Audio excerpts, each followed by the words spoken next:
언약궤는 있어야 할 곳에 안장하고 있어야지 언약궤를 인간의 도구와 인간의 필요로 따라 움직일 수 없는 것을 깨닫고 생각되었을 것이라 생각합니다. 언약궤는 하나님을 상징합니다. 그래서 존중받고 경배받아야 합니다. 언약궤 안에는 우리가 잘 알고 있는 바처럼 이스라엘의 백성들에게 지구해 주신 십계명 돌비가 담겨져 있었고, 아론의 쌍난 지팡이가 담겨져 있고, 그리고 이스라엘 백성들이 40년 동안 하나님이 내려주신 양식 만나가 담겨져 있는 항아리가 담겨져 있는 궤입니다. 하나님이 하신 일들을 상징하고 하나님의 임재를 상징하는 궤가 되겠습니다. 그러나 엘리 제사장 때에 언약궤는 무시당하고 방치를 당하게 됩니다. 전쟁이 나자 언약궤를 샀습니다. 그리고 홈리와 비느하스가 무서웠겠죠? 두려웠겠죠? 필요하니까 하나님을 찾고 그리고 언약궤를 앞세우고 전쟁터에 나갑니다. 내가 필요하다 생각하고 전쟁의 위기가 찾아오니까 언약궤를 찾았습니다. 나의 형편이 어렵고 궁색해지니 하나님을 의지하는 우리의 삶과도 흡사합니다. 오늘 성경을 함께 읽어보겠습니다. 사무엘상 4장 3절과 4절을 읽겠습니다. 시작.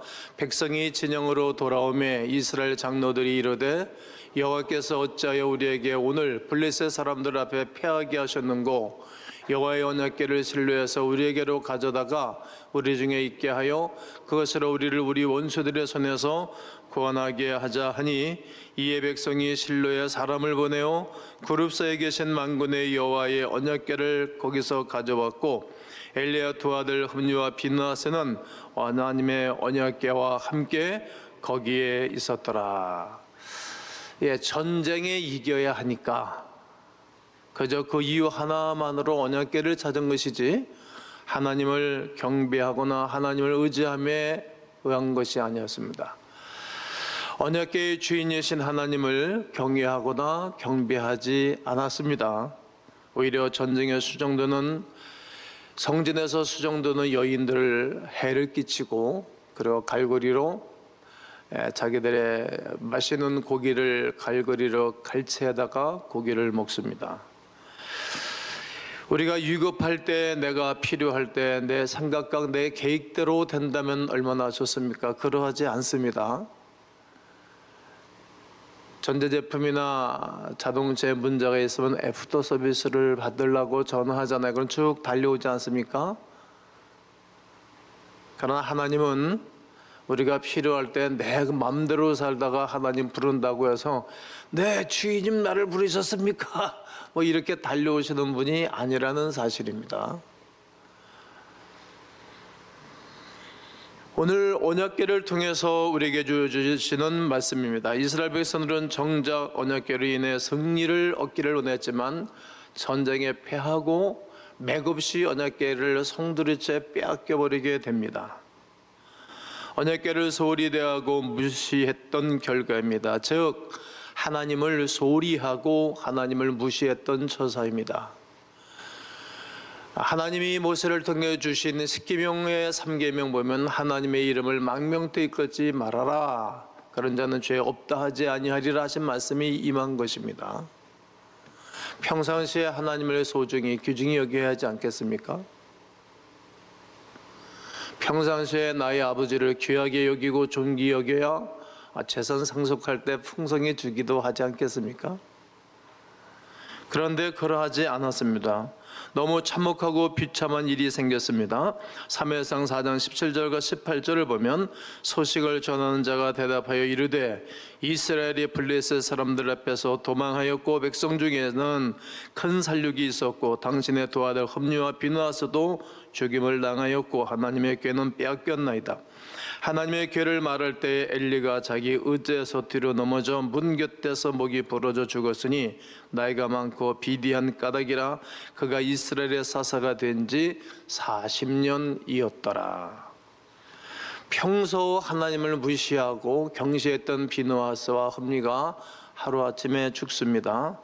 이 소식을 들은 그의 아내들은 이 소식을 듣고 난산이 걸려 고생하다가 죽습니다. 복중에는 아기들까지도 다 죽습니다.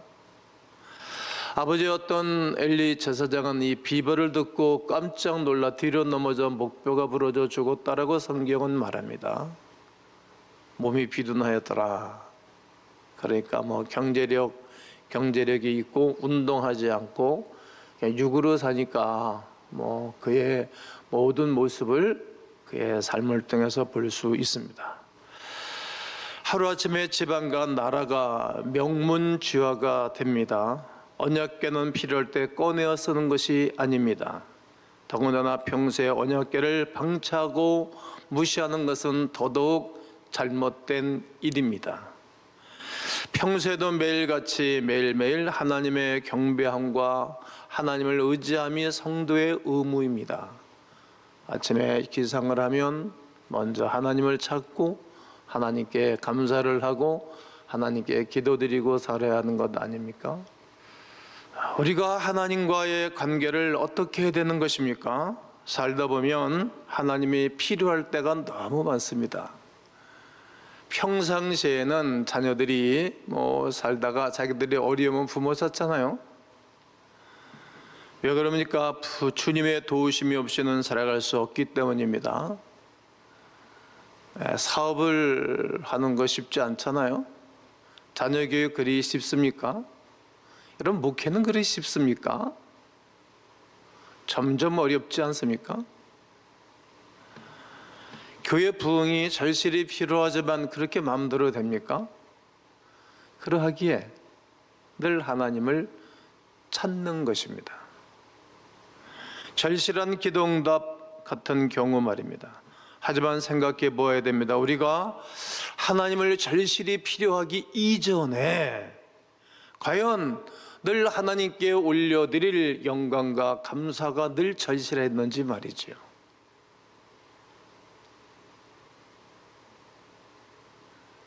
나의 삶을 바라보고 하나님이 찾아오셔가지고 막 도와주고 역사하고 일하고 싶어 하도록 만들어야 되지 않겠습니까?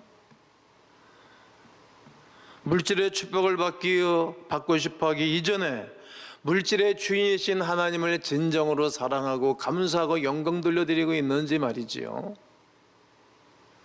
이른 아침부터 출근을 해서 저녁 늦은 시간까지 일하는 이유는 뭡니까? 실은 성도의 삶은 그것이 사명이니까 하는 것입니다. 그리고 거기에서 노동의 복이 있으니까 경제력이 오잖아요. 여러분, 돈 있으면 여행도 하기 쉽고 고급차도 탈 수 있잖아요. 또 앞으로 얼마나 좋은 세상이 오잖아요. 핸드폰 가지고 밥도 다 해놓고 눌러놓고 핸드폰으로 집 문도 열고 가스 밸브도 끄고 잠그고 다 하고 핸드폰으로 여러분 돈 입출금도 다 하고 핸드폰으로 모든 거 다 하잖아요. 앞으로 이제 자율 자동차 시대가 오게 되어지면 훅 피곤할 거 없어요. 그냥 버튼 눌러놓고 전자기기니까 앞으로 자동차가 그럼 그냥 세워놓고 잠자다가 업무 보면서 가는 거예요. 그런 좋은 세상이 오잖아요. 그럼 그런 혜택을 누가 누리고 사는 것입니까? 네, 혜택 누리고 사는 사람, 먼저 혜택 누리고 사는 사람들이 있습니다. 그러면 그런 혜택과 그런 은혜와 축복을 누리기 이전에 나는 하나님 앞에 어떻게 살고 있는가를 점검해 보셔야 됩니다. 이쯤 되면 무엇이 중요한지 알 것입니다. 우리가 필요보다 더욱 중요한 것이 있습니다. 우리 하나님께서 우리의 필요를 채우고 싶어 어찌할 줄을 모르도록 해드려야 됩니다. 하나님께서 우리에게 부어주고 싶을 그런 성도의 삶을 조명해 보아야 됩니다. 어떻게 진정한 감사와 하나님을 경배함이 선행되어져야 합니다. 이것이 우리가 먼저 해야 할 1번의 순위입니다. 블레셋의 입장에서 생각해 봅시다. 블레셋 민족은 전쟁에서 이기고 난 이후에 언약궤를 앞세고 전쟁에 나왔던 흠리와 비느하스가 죽고 댕그러니 언약궤가 남아있는 거예요. 그러니까 그 언약궤를 다곤 신상을 빼갖다 딱 놓은 거예요. 우리가 믿는 다곤 신이 이 땅의 최고다, 그런 거죠. 내가 이 땅의 최고야. 그 다음날 가보았더니 다곤 신상 앞에 완전히 고개를 숙이고 절하고 있었습니다. 그랬더니 그 다곤 신상을 바라보고 깜짝 놀라가지고 다시 이렇게 세워놨습니다. 그 다음날 가보니까 목이 부러지고 팔다리가 끊어지고 다리가 딱 부서져 버렸습니다. 누가 한 것입니까? 하나님이 그렇게 천사를 통하여 일한 것 아닙니까? 몸뚱이만 나뒹고 있습니다. 여러분들이 한번 읽겠습니다. 사무엘상 5장 2절로 4절을 함께 읽겠습니다. 시작. 블레셋 사람들이 하나님의 궤를 가지고 다곤의 신전에 들어가서 다곤 곁에 두었더니 아스돗 사람들이 이튿날 일찍 일어나 본즉 다곤이 여호와의 궤 앞에서 엎드려져 그 얼굴이 땅에 닿았는지라. 그들이 다곤을 일으켜 다시 그 자리에 세웠더니 그 이튿날 아침에 그들이 일찍 일어나 본즉 다곤이 여호와의 궤 앞에서 또다시 엎드러져 얼굴이 땅에 닿았고 그 머리와 두 손목은 끊어져 문지방에 있고 다곤의 몸뚱이만 남았더라. 어떤 것이죠? 그들의 잘못된 생각과 잘못된 행동에 대하여서 보여준 사례입니다. 여러분, 잘못되면 하나님이 잘못된 것을 가르쳐줘야 될 것 아니겠어요? 그래야 인류가, 모든 사람들이 하나님을 경배하고 하나님께로 돌아오지 않습니까? 많은 분들의 간증을 보면 아유, 하나님 나에게 이렇게 복을 주셨는데 이렇게 내가 마음대로 살다 이렇게 망했어요. 그냥 그렇게 살지 않기로 했어요. 그리고 신앙 간증하는 분들 많이 보지 않습니까? 다 이런 것들이죠. 물론 이 블레셋 사람들은 몰라서 그런 것입니다. 몰라서, 야훼 하나님을 몰라서 그런 행동한 것은 틀림이 없습니다. 결국 하나님 모르는 건 역시 이것도 하나님 앞에서 죄라는 사실을 우리는 깨달아야 됩니다. 죄의 대가는 반드시 지불하도록 되어져 있습니다. 로마서 6장 23절에 죄의 삭은 사망이요 죄를 진 것은 죽는 것입니다. 이처럼 우상은 산상조각 나는 것입니다. 블레셋은 독한 종기가 나기 시작하였습니다. 사무엘상 5장 6절에 여호와의 손이 아스돗 사람에게 엄중히 도와서 독한 종기의 재앙으로 아스돗과 그 지역을 쳐서 망하게 하니, 하나님이 계속 건드리는 겁니다. 여러분, 어느 사람은 계속 좋게 만들어주는 사람이 있고 어떤 사람은 계속 망하는 사람이 있습니다. 사무엘하 3장 1절에 보면 다윗의 집은 점점점 강하여가고 사울의 집은 점점점 약하여가니라 그러잖아요. 그러니까 사울 집안은 점점점 망해가고 다윗 집은 점점 좋아져 가는 거예요. 그게 딱 보면 아는 거예요. 저 집안 앞으로 잘 되겠다, 저 교회는 앞으로 잘 되겠다, 저 기업은 앞으로 잘 되겠다, 저 기업은 점점 망하겠다. 여러분 보면 모릅니까? 저는 그런 눈이 열립니다. 성도들 바라보고다 저 집은 다 회복하고 좋아지겠다, 여러분 보면 알지 않습니까? 이렇게 힘들고 어려워지니까 이 사람들이, 블레셋 사람들이 지혜를 모으는 것입니다. 어떻게 지혜를 모았습니까? 이 언약궤를 다른 지역으로 옮기자. 하지만 옮기는 지역마다 5개 성읍이 완전히 초토화가 됩니다. 아주 성경이 재밌습니다. 사무엘상 5장 11절을 다 함께 읽습니다. 시작. 이에 사람을 보내어 블레셋의 모든 방백을 모으고 이르되 이스라엘 신의 궤를 보내어 그 없던 곳으로 돌아가게 하고 우리와 우리 백성이 죽임당을 면하게 하자 하니, 이는 온 성읍이 사망의 환난을 당함이라. 거기서 하나님의 손이 엄중하심으로, 이제 막 가는 것마다, 언약궤를 옮겨가는 것마다 하나님이 쳐서 그들을 점점점 더 독한 종기가 나게 했습니다. 이제 이 언약궤를 옮기는 곳곳마다 계속 말해요. 인간이 얼마나 우매한지 보십시오. 이렇게 하면 되고 저렇게 하면 될 줄 알지만 하나님의 백성들은 이스라엘 자리에 있어야 합니다. 이스라엘 자리. 언약궤가 성소에 있어야지 왜 언약궤를 지들 마음대로 막 이리 옮기고 저리 옮기고 그럽니까? 하나님이 그렇게 가볍고 그렇게 우습습니까? 여러분, 아버지가 그렇게 우습습니까? 여러분, 목사가 그렇게 우습습니까? 본문을 통해서 주시는 교훈이 무엇입니까? 우리가 심판대 앞에 설 때 많은 사람들이 좀 부담스럽고 어려울 것입니다.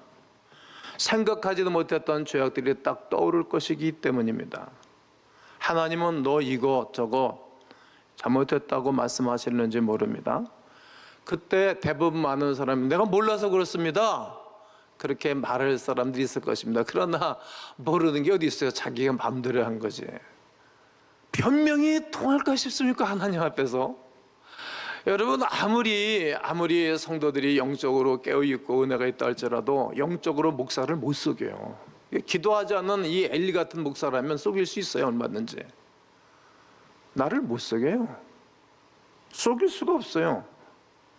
나를 속일 수 있을 정도로 여러분들이 영특해졌면 나는 목회를 그만해야 되는 거예요. 하나님 나를 버린 거 아닙니까? 통하지 않는 거예요. 그래서 호세아 선지자가 말한 것처럼 우리가 어떻게 해야 될까? 그러므로 우리가 여호와를 알자. 아멘. 여호와를 알자. 어떻게 하려 될까요? 심써 여호와를 알자. 심써서 여호와를 알아야 합니다. 하나님은 위상이 없습니다. 하나님 앞에 집중했던 것들을 하나님은 반드시 사용하십니다. 수증기가 올라가면 무게를 견디지 못해서 무게가 제일 많은 것에 완전히 쏟아붓습니다. 마찬가지로 성도가 올려드린 눈물과 기도와 감사와 헌신은 때가 되면 다 쏟아부어 주십니다. 정확한 때에.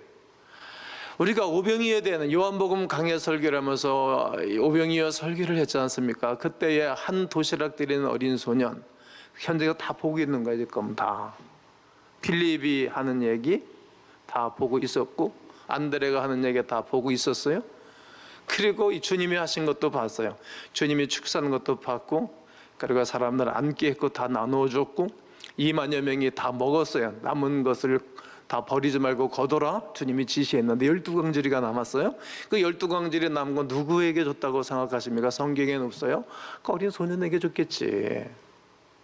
어린 소년은 일평생 동안 잊지 못할 거예요. 아마 그 어린 소년은 이다음에 목사가 되지 않았을까?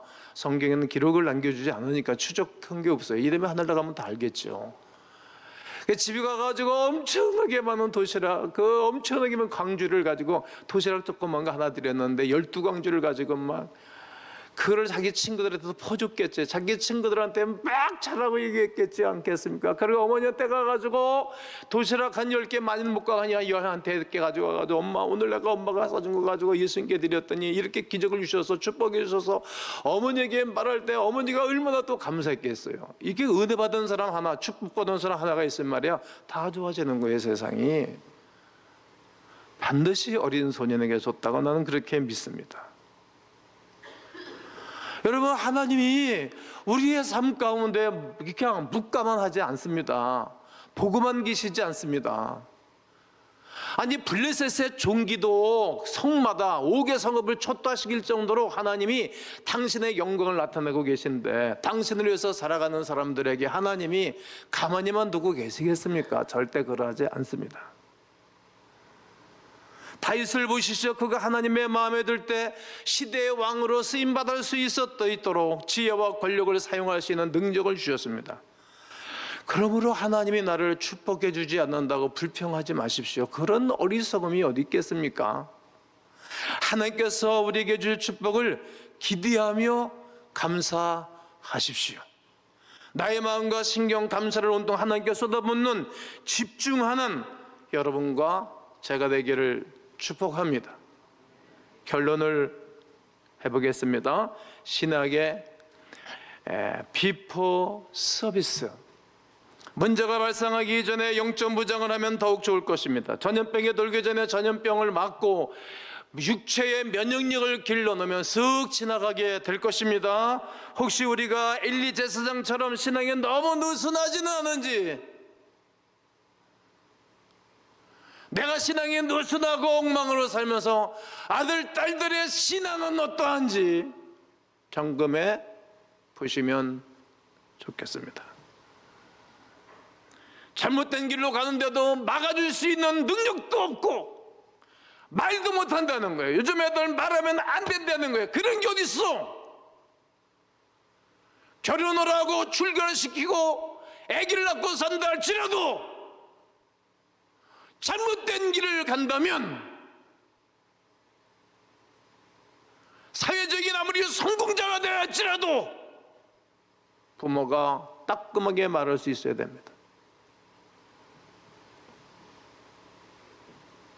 나도 죽고 아이도 죽을 거 아니겠습니까? 그게 얼마나 아픈 일입니까?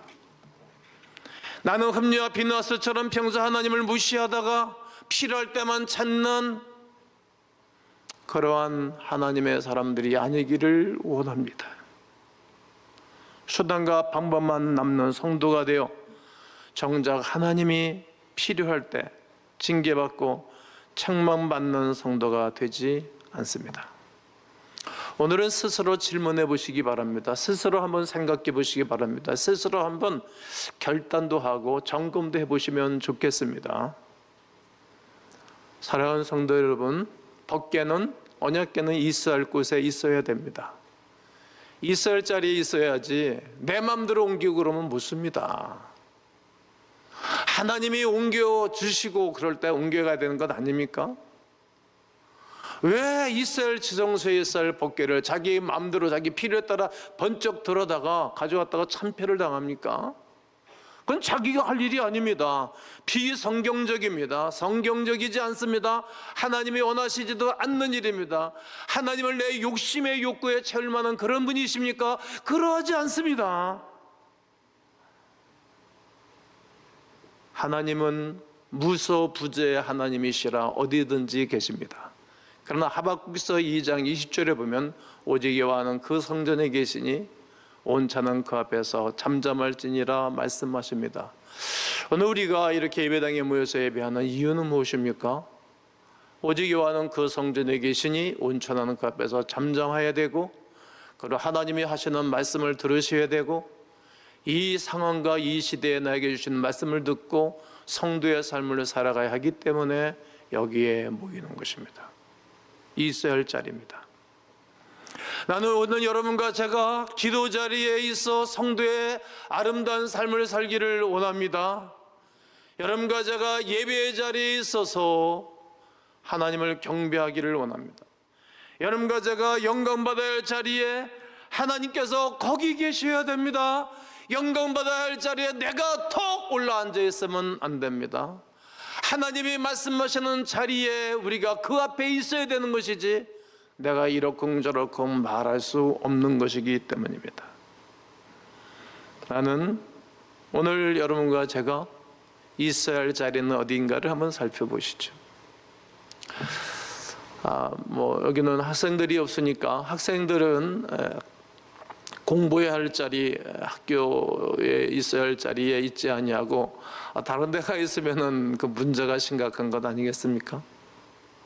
항상 인간은 자기 자리가 있습니다. 교회 속에서도 본인들의 자리가 있어요. 그 자리에 있어야 보기도 아름다워요. 내 팔은 여기에 붙어 있어야 돼요. 왼팔은 저기에 붙어 있어야지 왼팔과 오른팔이 거꾸로 붙었다고 생각해 보세요. 내가 마음대로 하면 수술해서 바꿔서 달았다 보세요. 이게 쓱이 나갔습니까? 몸이 아파서 신경이 가겠습니까? 다 자리가 있어요. 오늘 여러분, 내가 있어야 할 자리가 있지 아니한 것은 빨리 돌이키시고 기도하고 있어야 할 자리를 찾으시면 하나님이 잘 되게 하십니다. 있어야 할 자리에 있는 가음인들 되시기를 주의 이름으로 축원합니다.